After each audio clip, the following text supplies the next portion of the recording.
Hey, you guys, how y'all doing? My name is Bria, Guyton, This is Langston Williams, the one and only. and we're your hosts for Journey to Zion. Thank you for joining us on our first episode.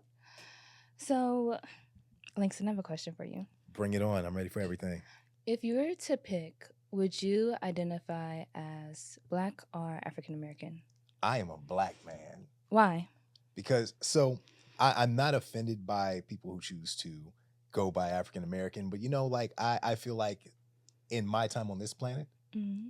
whenever I take a standardized test, it asks me, am I black? Yeah. Am I this color? Am I that color? And I'm not trying to discredit anything our ancestors went through, but as far as I'm concerned, I've been a black man my whole life.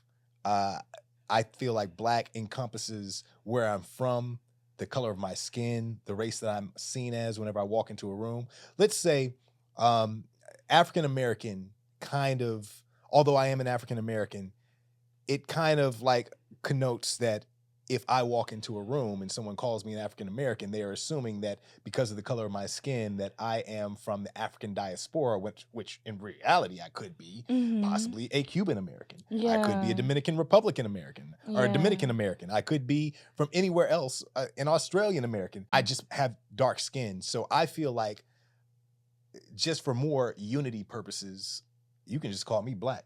I'm blackety black. And I know this is an unpopular thing to hear, but Africa ain't did nothing for me in my lifetime. So yeah, you could just call me a black man. I've never been offended by the word black American. I know at some point in time we got a little bit too PC in PC culture, and people don't want to use the term black anymore. But hey, it's a color, it's a race, it's who I am. And that's totally valid. Whenever I had my first class at Georgia State, it was an intro to African American history, and that was what Professor Scales asked us. Where do we identify in regards to being Black versus being African American? Do we, in a sense, feel a connection to any African roots that we may have? Or are we, I don't want to say so far removed, but are we so evolved in our culture to where we have included other elements of ourselves that may or not have been forced upon us or borrowed upon, that we took or created of our own in regards to our own survival here in America, to the point to where it's simply just Black and that is enough? Where are you from? I'm originally from Gulfport, Mississippi, the Mississippi Gulf Coast, from the South my entire life. I've lived my entire life within an hour of New Orleans, for those who don't know where Gulfport is. But Gulfport is a beach city in Mississippi. Gulfport is the second largest city in the state of Mississippi after Jackson. Lots of black people in Gulfport, lots of black people in Mississippi in general. Honestly, Mississippi yes. has the highest percentage of black people Within of America. any state in America, with a 35% 35% black people Yeah. versus other places. But then after 13 years in Gulfport, Mississippi, I moved to Baton Rouge, where I lived the next 12 years of my life. And then I spent almost like 10 years in New Orleans. So that's where I'm from. Now I'm here in Los Angeles, still spreading the gospel of the South everywhere I go, because I'm a rep. I'm a rep everywhere I go. Until the day I die. I am born in Indianola, Mississippi. I spent some time in Itabena, right outside of Mississippi Valley State University. When I say right outside, I mean across the street. My grandmother was a librarian at Mississippi Valley State University. When I was about 6 years old, I moved to Baton Rouge, and then shortly after that, I moved to Zachary, Louisiana, where I stayed there until I graduated high school. After that, I've been a little bit all over the place. Went to Baton Rouge for college, and then I went to Atlanta to finish college. I finished out at Georgia State. Shortly after that, I spent a year in New Orleans, and then after that, here in Los Angeles. I say that to say, us both being from the South and us both being relatively close to the culture of New Orleans, me myself specifically, my dad is from the Ninth Ward, and I've been to New Orleans multiple times throughout my entire life outside of living there. What does Mardi Gras mean to you? I know a lot of people in Alabama love to claim this. Oh yeah. and they will be the first to correct you if you ever say anything different about how Mardi Gras started in Mobile, Alabama. And nobody from Mobile will ever let anybody in the state of Louisiana live that down. But I actually was introduced to Mardi Gras more in Mobile just because I had some relatives there, and my dad took me to Mobile's Mardi Gras way more than he took me to New Orleans Mardi Gras. So I would say most of my formative years, I remember Mardi Gras Mobile. And I don't think I had my first New Orleans Mardi Gras experience, honestly, until college. I had been to Mardi Gras parades in Mississippi plenty of times. I've been to ones in Mobile. I had done Mardi Gras in Baton Rouge, but my first experience of Mardi Gras in New Orleans was at a collegiate age. But that never took away from the fact that I realized there was such a huge tie between Louisiana culture and Mardi Gras. And I think you probably were going to get to this at some point in time, but Yeah. I tell someone I'm from Louisiana, or I lived in Louisiana for such a long time, the first thing, or one of the first things that they mention after the food and after the cooking is Mardi Gras. It's Mardi It's Gras. so deeply rooted there. Yeah. And I've come to embrace it. I mean, most of all, I know Mardi Gras is such a big holiday. My entire life, I've been affected by this holiday, which doesn't happen everywhere, but you know, you get those days off, like from work, from school. This was, even living in Mississippi, Mardi Gras is like a holiday that was, well, I was only an hour away from New Orleans. So, well, hour between New Orleans and Mobile. So you can't live in that range of cities or that range of states and not feel the effect of Mardi Gras. It's always been a big part of the culture anywhere I've lived. So, you know, my connection to it would just be like, I've always been around it. As far as New Orleans goes, I haven't always been in it. I think I still can count on maybe one hand, if not even maybe a little more than one hand, how many times I've actually gone to Mardi Gras festivities in New Orleans. So my birthday is March 1st, and my dad will always come down for my birthday. And more often than not, my birthday would fall around Mardi Gras. This year, my birthday was literally the Saturday before Mardi Gras. 2 years ago, my birthday, not 2 years ago, 3 years ago, my birthday was literally on Mardi Gras Day. Multiple times, my birthday has been on Ash Wednesday.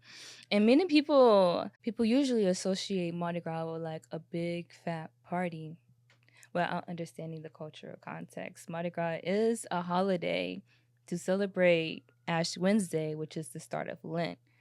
You purge before you remove something, basically. In its essence, it's a Christian holiday. So there's more to it than just simply going out partying. And I mean, people go out and party and they do their thing during Mardi Gras. That's on them.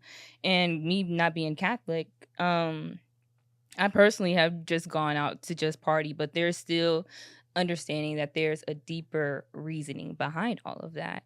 And this year was really special for me in regards to going down to Mardi Gras for my birthday. Not only because it was a milestone birthday, but because it was the first year where I was able to have two people outside of Louisiana join me for Mardi Gras. And I got to live vicariously through them as they experienced Mardi Gras for the first time and seeing what that meant for them. My friend Armani, she's originally from Atlanta, Georgia. And another friend of mine, Sam, he is currently based in Atlanta, Georgia as well.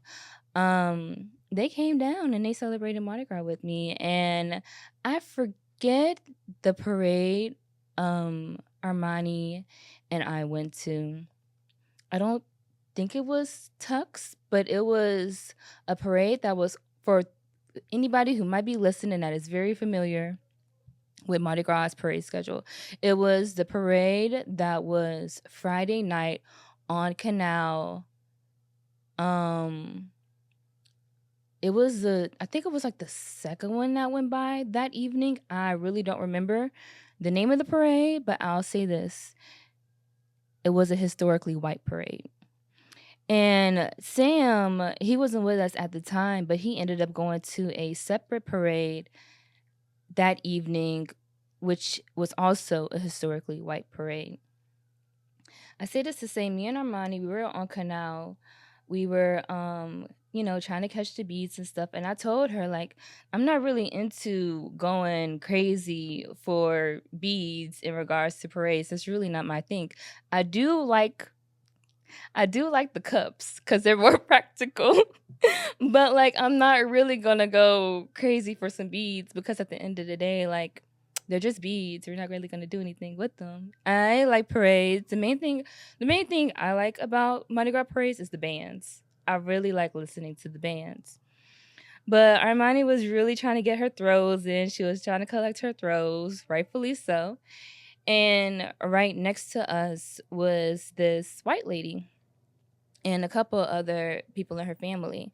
And like Armani was, trying to get her throws, but like it just felt like the people on the rides were chucking the throws at the white lady next to her. Like it got to the point where the lady has so many throws, she started just giving us throws. Was she showing anything? I mean, No. I ain't never seen a pair of titties during Mardi Gras. well, that's unfortunate. I ain't never seen. I guess I've done Mardi Gras the right way, and you might not have, because I've been to some Mardi Gras parades. I didn't see a thing or two. I didn't see two things in pairs. Yeah. And that morning, Sam was telling us a similar story. Like it just kind of and I hate that they caught on to that quickly because I'm sure you've been there. I've seen it myself. It's just like kind of feels like we get ignored and we don't feel seen in regards to such a celebratory experience for all of basically the deep parts of the South. I would agree. I would say, as a whole, I don't feel like Mardi Gras as a celebration is for us. Mm-hmm. I mean, yes, we definitely partake, but so many people from other places, like we know New Orleans is like predominantly Black, Yeah. but during Mardi Gras, so many people that are not Black come to the city to make us the minority again, and they more or less are the primary face that you see out there. So we get Super Sunday like all the time. So I feel like Super Sunday, that's for us. Yeah. That's for us. The second line Sunday. The second line Sundays. Yes. Yeah. When the second line comes, that's for us. Yeah. And maybe like one or two select parades, that's for us. But I enjoy it, even though I don't necessarily feel like I'm there to be seen. I mean, certain parades, you go to the certain right parts of town. Yeah. It's going to be nothing but us. Yeah. If you post up in the right spot, Yeah. it's going to be nothing but us. And that's they can't ignore us. Yeah. She also has a friend that went to the same high school as me. They met on their own, which is really cool. Chris, he was telling her, like, you have to go to the Black parades in order to really get a wholesome experience of what it means to go to Mardi Gras. Aside from the obvious one, what are the Black parades, though, in Mardi Gras? The only one that I know of outside of Zulu is Nandi, the crew of Nandi. And from what I've seen, that one's relatively new. I think it was only founded in 2022. And see, that's a big point right there. You ever been to Zulu? I've been to the parade. I've never been to the ball. One of these days, maybe next year, who knows? One of these days I'm gonna make it to the ball, but I've only been to the parade. I've wanted to go to the ball myself. My sister Brianna has gone multiple times. It was in the cards for us to go to the ball this year, but like the closer we got to it, I think I've told you this, the more and more we realized, like, I just don't feel like doing all that for a Saturday. I just wanted to enjoy my Saturday. I'm not trying to decorate a table. The Zulu ball is usually on Friday night. Oh, excuse me, on Friday. It is on Fridays. I still I don't want to do all that work. You can hire someone to decorate the table. I know. I just didn't have the budget for that at the time. I didn't want to spend it on that. But what was the parade like for you whenever you attended it? So I've always found it very ironic that the Black parade is the earliest parade. I know. I hate that so during Mardi Gras. You got to get up at the butt crack of dawn. Like for real. Y'all know good and well us colored people going to be running on colored people time. So why y'all going to have the first parade of the day on Tuesday? Like, I got to get up at 8 a.m. to go to this Mardi Gras.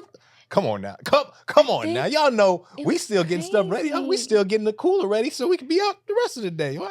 Why y'all setting us up for failure like that? So, I mean, it's a rare occurrence that I catch the Zulu parade. Like you got to plan. You don't accidentally catch the Zulu parade. There are some parades you can accidentally catch. Oh, I was just out and about already. So, I just decided to catch the crew of whatever this is. Yeah, that was Zulu is not one of those parades. No. You don't accidentally catch Zulu. You got to plan ahead of time. All right, guys, everybody set your alarm for 5 a.m. Have them coolers packed by 6 a.m. Yes. We loading up the car by 6:30, and then we going to be on the road by 7:10 to get a good parking spot so we can be posted for the Zulu parade by the time they pass by wherever we posted up at. Yeah. So it's always been an ordeal. I've made it a couple times, like maybe two, 3 times. But there have been also a number of times where it's like, I'm going to Zulu, and I get out there. By the time I get out there and get a parking spot and find a spot to post up, Zulu's done. They set us up for failure every single. They know. I don't know if this is the black people's doing, because I feel like if we had anything to do with it, we wouldn't put ourselves first in the day. Like, I feel like if black people controlled when the Zulu parade was going to be, we would put it probably, like, how do we do at cookouts? Yeah. Oh, dinner's going to be at 2 p.m. But it don't really start until like 4 p.m. So, like, I feel like if we had any control over Zulu, we'd be like, Zulu parade's going to start at 2, and then everybody's going to show up around like 3, and then the parade's really going to start at 4. That's if we control it, but we don't control it. Yeah. Whenever I was looking it up, I think it started in Uptown, and then due to sponsorships, it was moved to a separate part of town, a more popular part of town. And I guess since Zulu also goes down on Canal Street, Canal is prime real estate, and that's the only time slot that's available, and we get the short end of the stick in regards to that. I only vividly remember going to Zulu one time when I was in college. And for the same reason, like, you want to go to Zulu, you want to turn up for Mardi Gras. And if you want to turn up for Mardi Gras, who's trying to turn up that early in the morning? Man, I've been and bought a coconut and painted it black myself. I mean, we all know we really going to these Zulu parades to try to catch these coconuts. So I've been and faked it. I'll fake it. I'll buy my own coconut and paint it black and just lie and say I caught me a coconut, but not at 8 a.m. No. Yeah, no. It's not where my reflexes haven't even woken up yet. So how am I supposed to catch a coconut at 8 a.m.? Yes, and you see the thing with the coconuts, every parade has its kind of signature throw, and it just so happens that Zulu parade is the coconut. Don't really know why it's the coconut, but it just happens to be the coconut. So you ever associated the Zulu parade with a certain group of people that reside in South Africa? Absolutely not. I just knew Zulu was, that's the black parade. We going out there to celebrate with the black people? All right, bet. I'll be there. Yeah. I honestly don't even know where the word Zulu comes from, other than like was the African chief, was it Chaka Zulu or something like that? Yeah. They got a movie coming out about him too. So anyway, but yeah, that's the only reference to Zulu that I'm even aware of. Like, yeah. Likewise, I never saw Zulu parade and was like, this is for these dirty African people. Like, they just so I never used it as a fuel for hatred towards. It never crossed my mind. I thought it was a beautiful thing, honestly. I've always thought it was a beautiful thing. I thought too. it was great. Like, in regards to actually feeling seen, having something of your own. And so Zulu Parade, yeah, it's based off of African king who led a war it was led after a Zulu king, who led a war that the opposing side brought guns, and they were able to fight using spears, and they won, and they triumphed. And the Zulu Parade was started it started around 1909 in response to Mardi Gras being literally at that time a whites only celebration.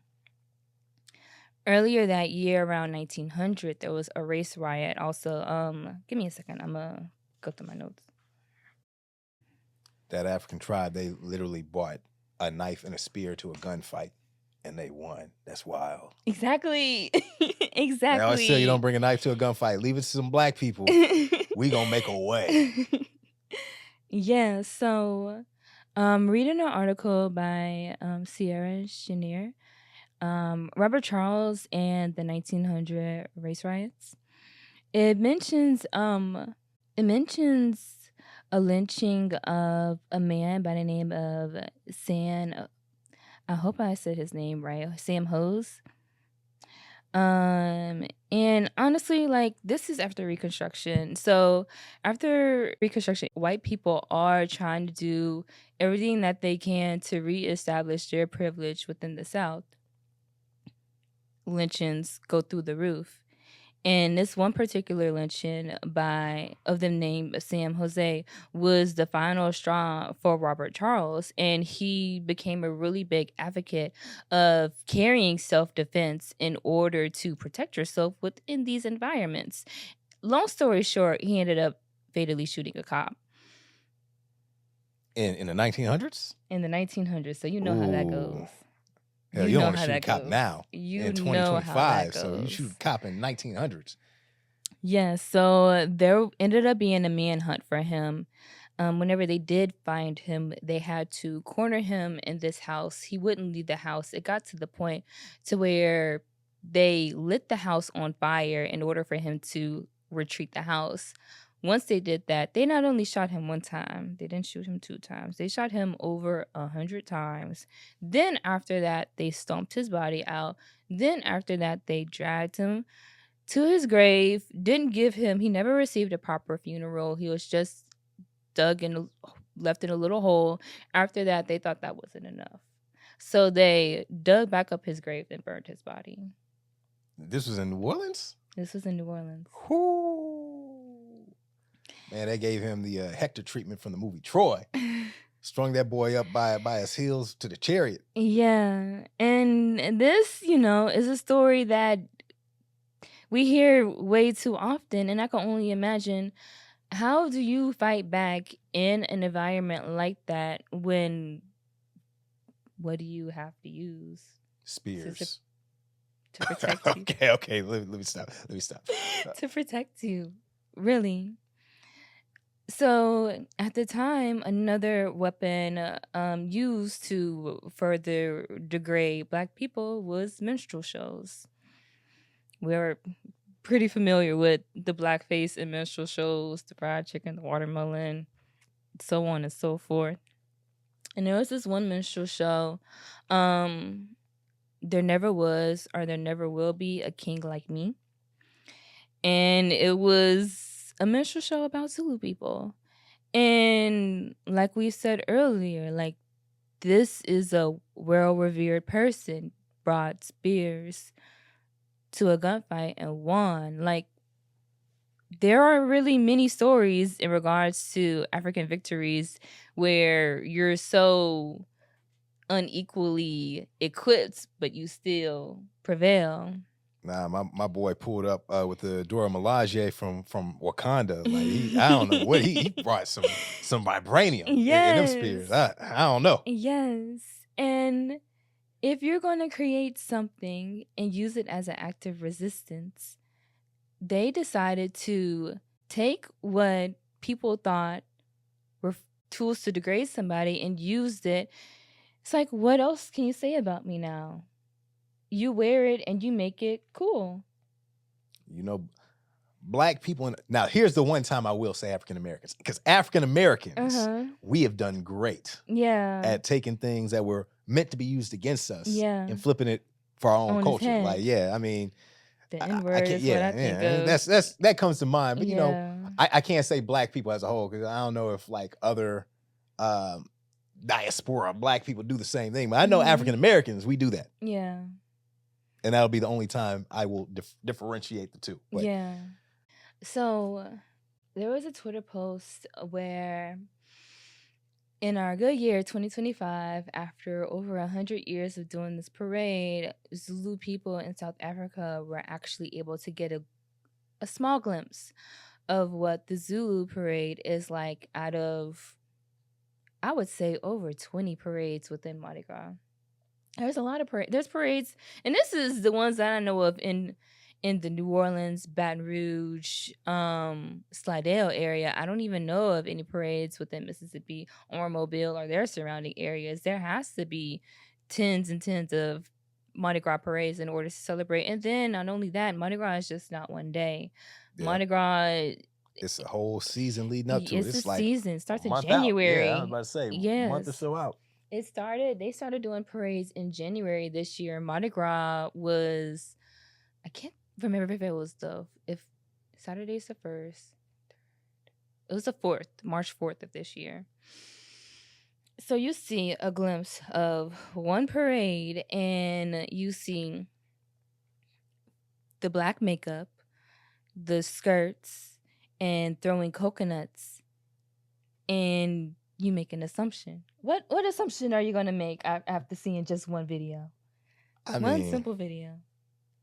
If everybody got offended and got sensitive about how things are portrayed, I'd say the Chinese community ain't gonna like how we portray Asian people in movies. Yeah. French people ain't gonna like how we portray them in movies. Yeah. I mean, it's inescapable. It is what it is. And like, I think you would really have to get into the culture and understand the culture before you can be outraged about the culture. Like, you can't be mad at something you don't understand. Yeah. And how y'all, like, in the words of Chris Brown, how you hating from outside the club? You can't even get in. Like, you could get in. That's the thing. You could get in. They definitely could have got in. But being triggered is valid. Being triggered is understood. But also realize that was not the intention. How are black people mad at black people for blackface? Like, I don't know. I think you got to look at the intention here. Like, I don't know. I feel like, for instance, the entire world gave Robert Downey Jr. a pass for playing a black man in Tropic Thunder. I never seen Tropic Thunder, but from what I remember, he got Oscar nominated for blackface. Yeah. But I'll be real, like, I wasn't mad about it. Like, Robert Downey Jr., he played a hell of a black man. Like, dang. If I were to ever be black-faced or represented by someone, I would want something like what Robert Downey Jr. did. And collectively, I think we as a black people were like, he did that. He did that. He gets a pass. Oh, that brings me to something. But we're going to dispel something really fast. And the thing that really annoyed me was they took videos and looked up more pictures to justify their point. It was kind of like cherry picking without actually reading into the meaning. And by the time they read into the meaning, it was already in a mindset of, I don't want to hear that, I'm offended.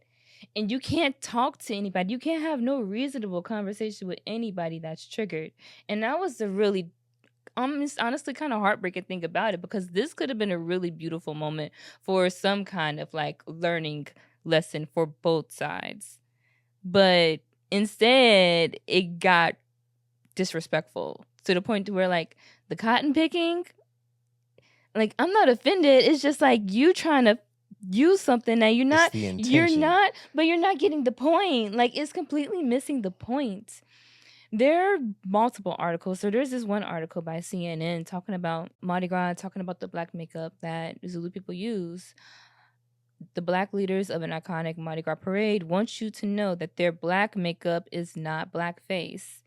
It's a mask. It's a mask that was a requirement in regards to the masquerade element of Mardi Gras in and of itself. They couldn't afford masks at the time, and so they still do it in honor to kind of signify war paint in their own expression of using masquerades and concealing oneself throughout the Zulu parade. In 1949, you have Louis Armstrong wearing the black makeup, and they brought a fuss about that. 1960s, during the civil rights, they brought it up as well. And then after this, a little bit earlier before this, in 2019, it was also brought up the use of the black makeup and how it further perpetrates negative stereotypes.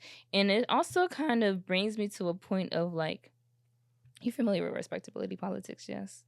Respectability politics? Yeah. I have never heard of this in my It's life. it's acting a certain way in order to be accepted, basically. It's Ah, the PC whole culture.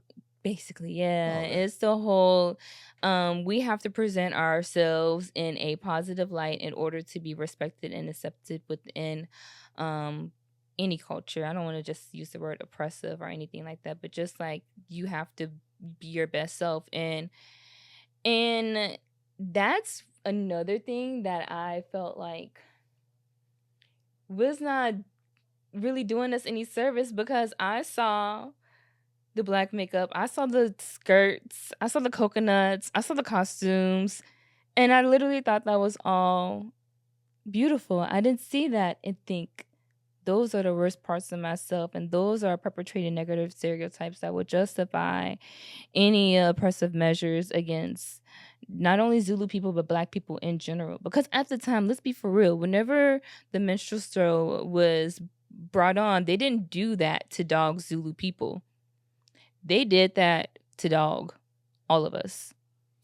Another point where I would say African Americans, because we go back a couple of generations. I mean, we're even less removed from the Africans. So, But it wasn't, it was, there's that, but it was the justification for the violence that they did to African people, for the violence that they've done to Caribbean people, for the violence that they've done to us literally in our own city. So we put that on, and we leave it on, not only to leave it on its head, you gonna do this to us, you could try doing this to us, but we already done it. We can stop doing it now, and then we give you the power to bring it back, putting us back to where we were earlier.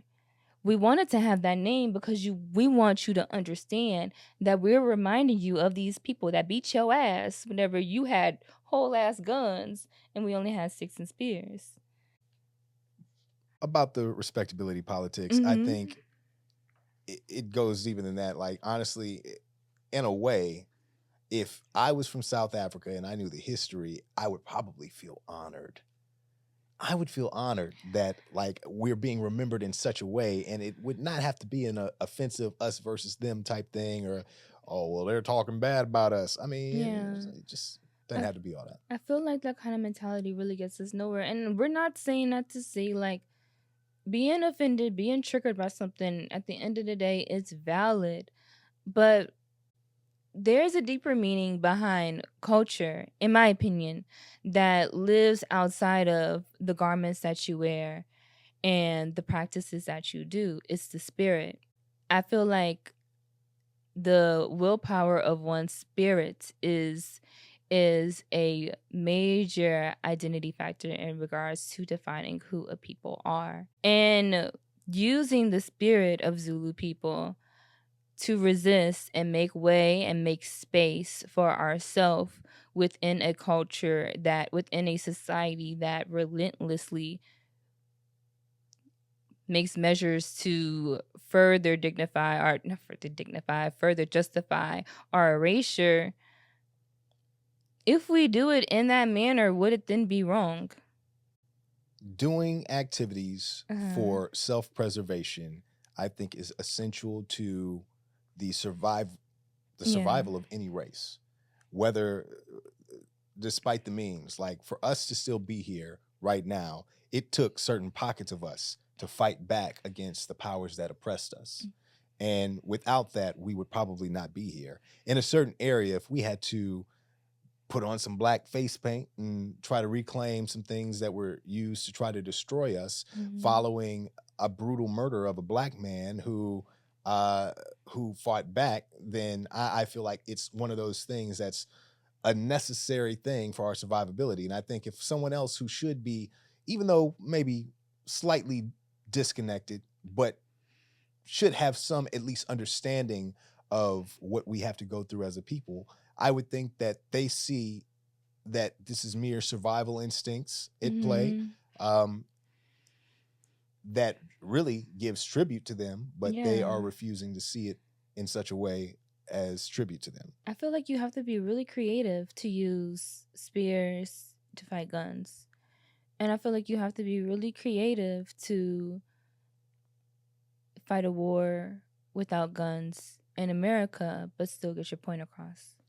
I think you have to be really creative to be a black man in America and to survive to see your late years. I Yeah. think you have to be creative in America as a black man to be able to build a life that is successful. I think you have to be creative as a people to be able to overcome all that we've overcome, including slavery for 400 years, to even be able to still have a voice right now. We Yeah. had to be creative as a people to be able to put a black man in the White House. Yeah. So for us to be able to be creative in all these ways, and for them to have been creative in all these ways, we have a common ground of creativity that we should be able to find a place where we can meet, where we could find equal footing. But it is a shame that we seem to lose the creativity all of a sudden when it comes to connecting and to building a bridge for all the creativity that we share between us. But What do you think is the difference between cultural appropriation versus cultural appreciation? very thin line, very thin line. The line is definitely blurry. I've never heard anybody call cultural appropriation on Paul Wall, but I have heard people call cultural appropriation on Miley Cyrus. Kim I mean, Kardashian. maybe Kim Kardashian. I mean, Yeah. I don't. In some cases, I don't understand where we draw the line. Like, Mhm. I mean, don't get me wrong. Paul Wall is good at every cookout, nationwide. Paul Wall ain't get turned down for a cookout. Hey, Paul, you want to get a plate? You want to skip ahead of me and get a plate? Hey, Skip ahead. yeah, I got you, brother. I got you, brother. Like, you want some extra ribs? We got you, brother. But I feel like Miley Cyrus comes to the same cookout like right after she had her little era where she was on that song when Mike Will made it. Mm-hmm. Nah, Molly, you gonna have to get to the back of the line. Oh wait, who gave this white woman an invite? You know, like I don't know. It's a thin line. Like I felt like we should have been celebrating when Miley Cyrus was kind of like this big mainstream artist with a lot of white eyes on her. Yeah. She's coming over here to black culture, and she's put any light on black people for positive purpose. Mm-hmm. I think should be classified as cultural appreciation. Yeah. Any spotlight put on black people for negative purposes, okay, maybe we can call that cultural appropriation. Yeah. Like honestly, I never understood why people were so mad about Rachel Dolezal. Like this woman, this is a white woman who has white privilege who wants to go through our oppression. More power to it. Like I ain't mad. I mean, my cookout. Yeah, I ain't mad. You want to be the leader of NAACP? Go for it. Go off, white woman. Go off. White people were founding members. Yeah, there were some white people who were founding members of the NAACP. I never understood that. I was like, this is a white woman that wants to go through our struggle. I get so much so that she wanted a lot of people to say that she's black. Okay, I mean, I'm not mad. She's weird. She's a weirdo, but I'm not mad. Hey, look, she's invited before Stacey Dash is invited, and Stacey Dash is an actual black person. I agree. I mean, I would venture to. Let me ask you, in your opinion, what is an example of cultural appropriation? Who is an example of cultural appropriation? Who is an example of cultural appropriation? I can't come to. It's the white people that be trying to get away with wearing Indian regalia that I feel as if like, okay, no, it's very varied for me. I feel like intention is a very big part of it, but the biggest issue that I have with white people in general, putting on things, it could be from any culture, whether it's black, Native American, what else, so far, so forth. It's you putting something on and acting like you created it. The bonnets. I mean, let's be real. Soulja Boy was the first rapper to do everything. So like, Get out of here. white people can't take the credit for too much because Soulja Boy did it first. Yeah. Yeah, that's the problem that I have. It's the manner in which you present it. Please don't act like you created something and completely discredit us. And it also has a big part in regards to erasure. Like, you want to do it and it's cool, but if I do it, it's a problem, even though it's culturally mine. I think I would call cultural appropriation if I saw Let me think of a good example. Brad Pitt Mm-hmm. walking around with his pants sagging, wearing a do-rag at a Popeyes, talking in a way he clearly doesn't talk. I mean, then I might call That would cultural be cultural appropriation, but I feel like appropriation. that's such a wild example that you don't really see that type of thing. I think the main cases that we see in the media are usually the ones that I would give a pass to personally. Mm-hmm. I don't know.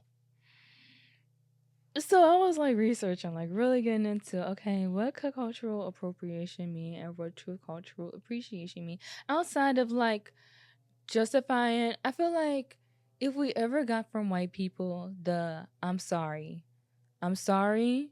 and what can we do to fix this and follow through and stood on it. Reparations.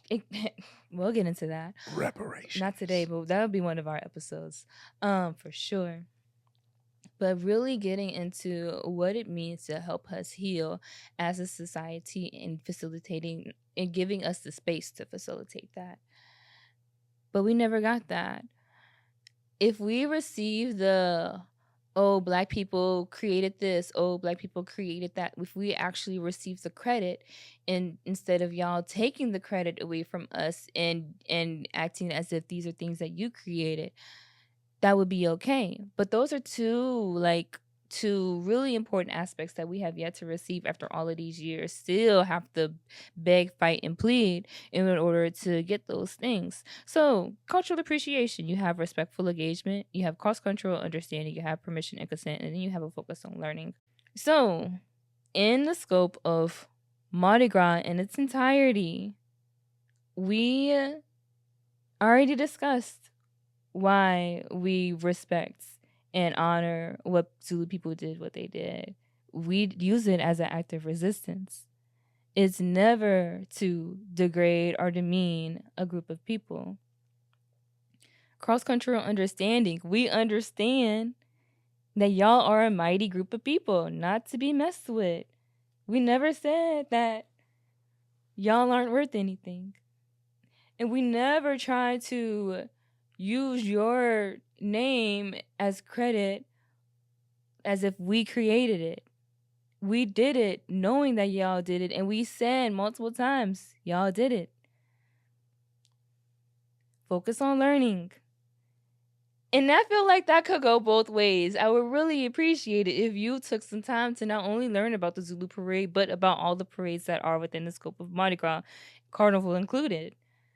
They just need to come into town, get them a hand grenade, get them some crawfish, and just appreciate the scene and all during of Mardi it. Gras. The music, It'll the change their life. community, the energy. It's really beautiful energy. And I feel like you take that and you take that spirit at the end of the day, and you have the spirit of what it means to be Zulu in South Africa. And I really want to know if you feel as if it's any difference, or you feel as if it's relatively close to what it means, or if they're relatively synonymous. I feel like they are. And cultural appreciation is taking without understanding.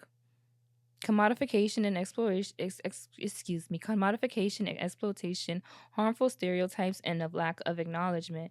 All the things that we have said earlier, we have no intention of exploiting ourselves. We think all aspects, even the grassroots skirts and being dark and getting darker when you're out in the sun, and coconuts, we've already discussed coconuts as a signature throw. We've discussed those are all things that should be beautiful and honored, no matter what. Like having a do-rag and sagging your pants and wearing weaves and braids and large earrings, large gaudy jewelry. It's all beautiful things. In some cases. I mean, I've seen it distastefully done. It could be distasteful, but it's just simply not me. I'm going to just take it as it's simply not me. It's not a reason to treat a person a certain way. Yeah. You know, I think the South African community, they're just mad that they haven't caught a coconut yet. So we should just put in the mail, FedEx them a bunch of coconuts from Zulu, all spray painted black, you know, just done up.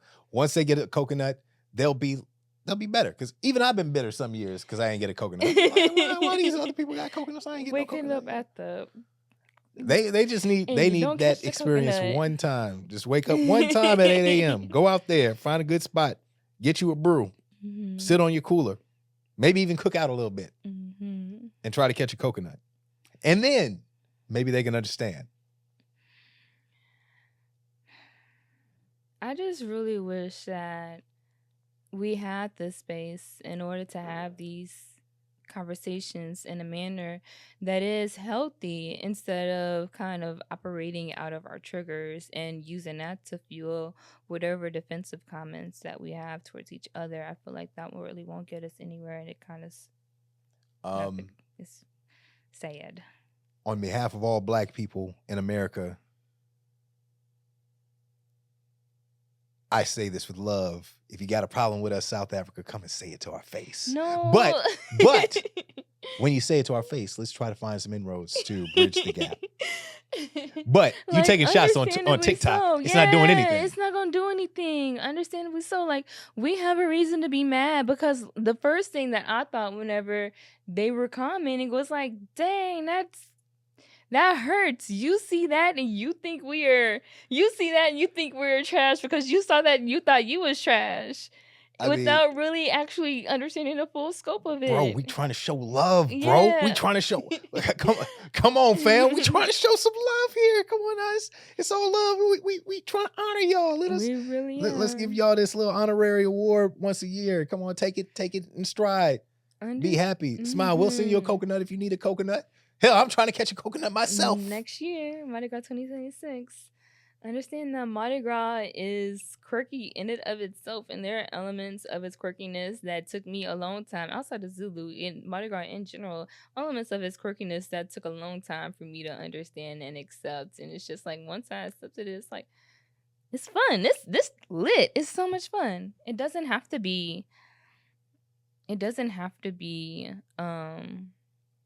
a degrading thing. It really doesn't. And when you take the time to understand that, and understand that even like those crappy parts of you that you think are not the best are still very beautiful, like when you really come to terms to that, you have no choice but to feel empowered.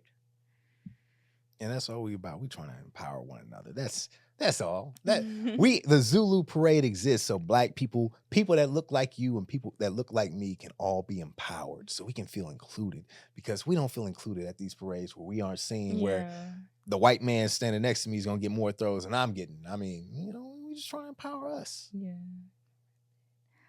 So with that being said, I just really want to say thank you to everyone who came to join us for our very first episode. We hope to see y'all again next time. Please come and join us on the next episode of Journey to Zion. Y'all have a good rest of y'all's day. Thank you. Peace. Hakuna Matata.